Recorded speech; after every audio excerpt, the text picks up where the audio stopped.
Bueno, eh,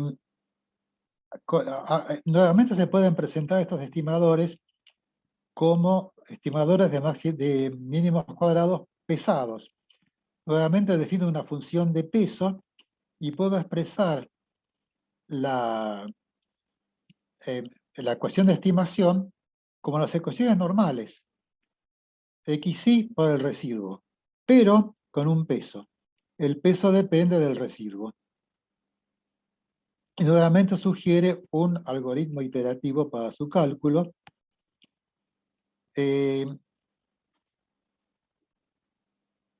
Aquí tenemos un ejemplo.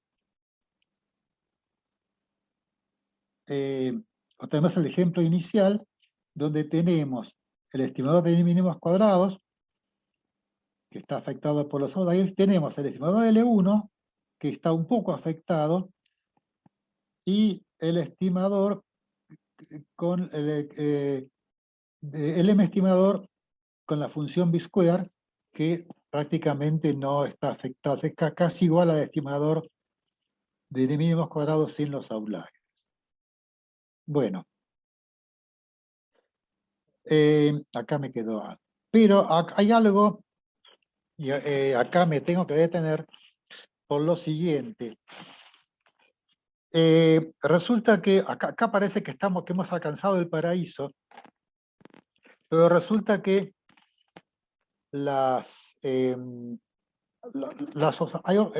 hay las observaciones que tienen X muy grande, que se llama puntos de palanca, que tienen una X, pensemos outliers, donde la X también es atípica, está lejos del resto. Esto no puede ocurrir en un experimento controlado, pero sí ocurre en datos observacionales. Entonces ahí, los M-estimadores, tal como están definidos, no funcionan. Son sensibles a ese tipo de outliers.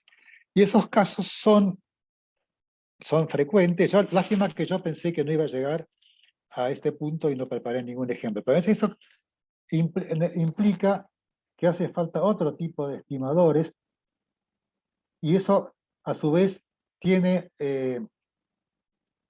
una complicación en el cálculo. El cálculo, estos estimadores, que hay distintos estimadores, los S-estimadores, los estimadores MM, tienen todos el problema del cálculo, que es bastante intrincado.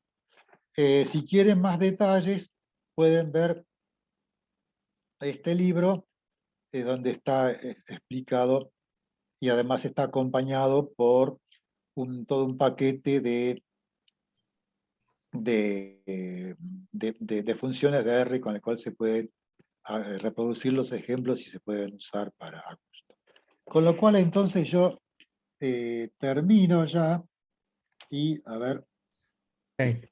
Wow, esto de verdad que impresionante.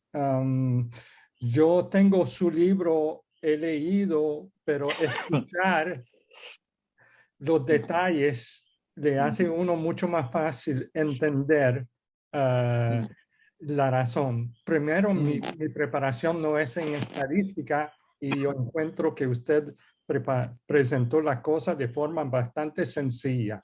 Entonces, vamos a dejar abierto que la gente nos haga preguntas, ver si está interesado. Los participantes tienen preguntas sobre algunos de los temas hablados.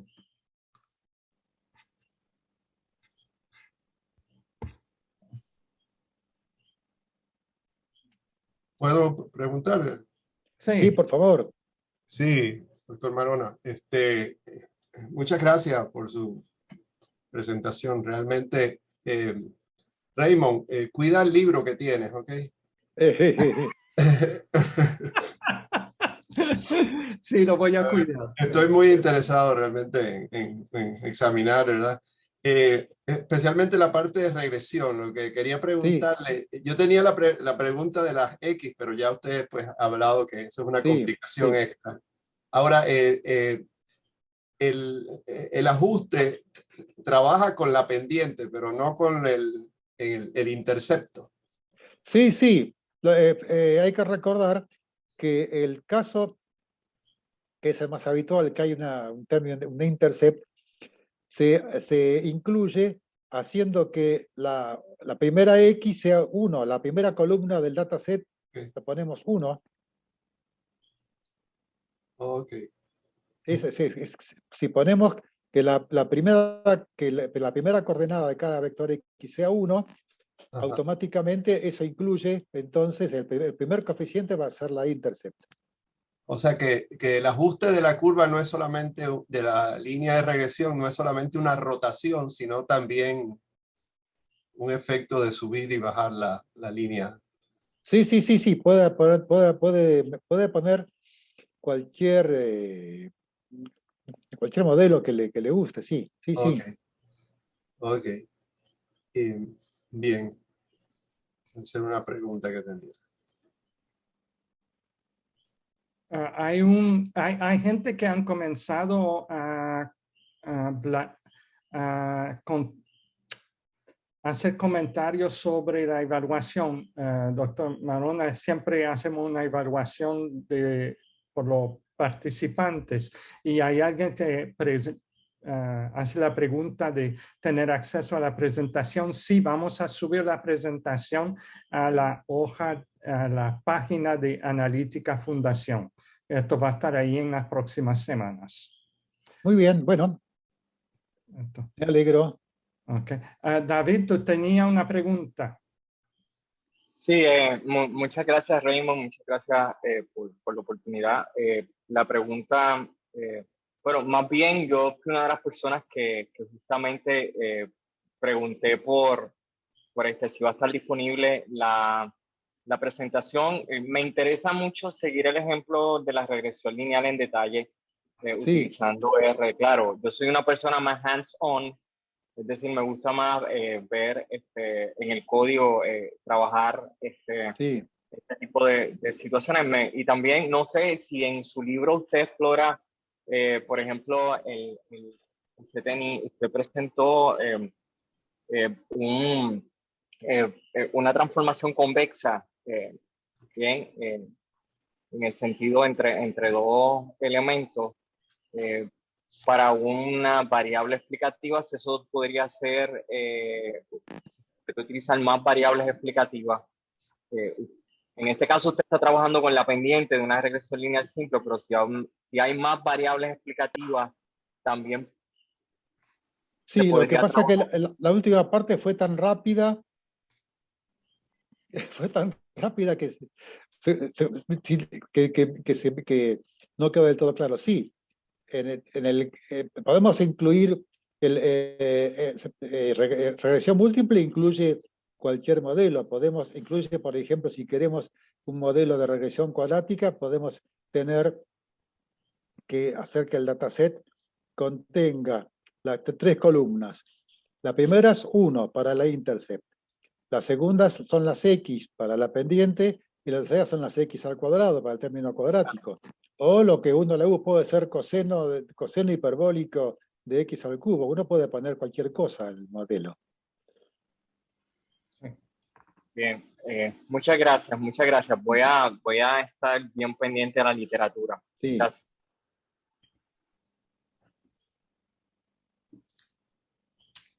Dame a hacer una pregunta sobre la terminología que yo veo en su libro y el libro de Wilcox, que también tiene un libro sobre estimación robusta.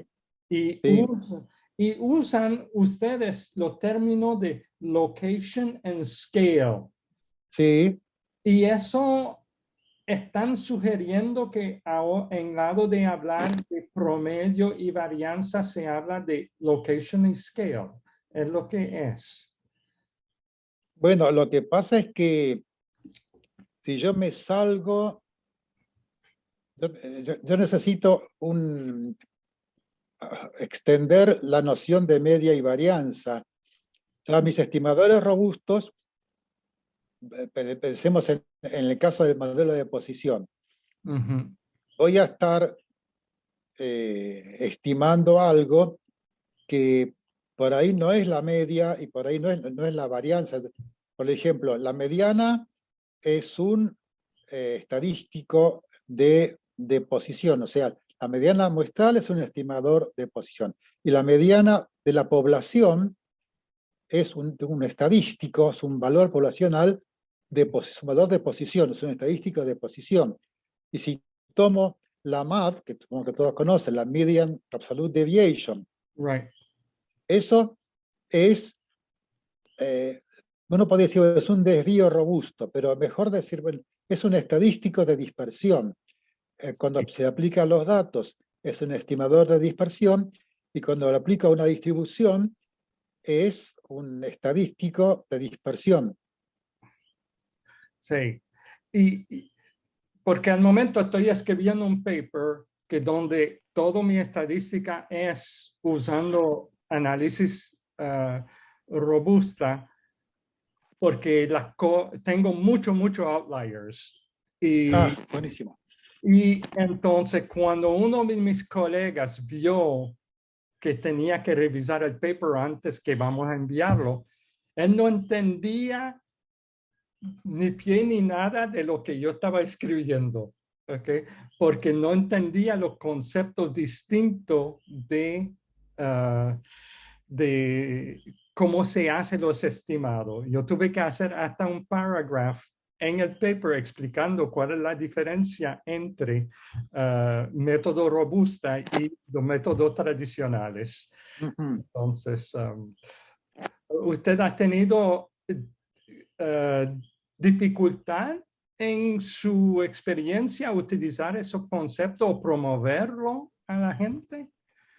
Depende del ambiente. Por ejemplo, yo tengo bastante relación con ingenieros químicos. En ingeniería química ya está bastante difundida la idea de robustez, ahí no tiene oposición.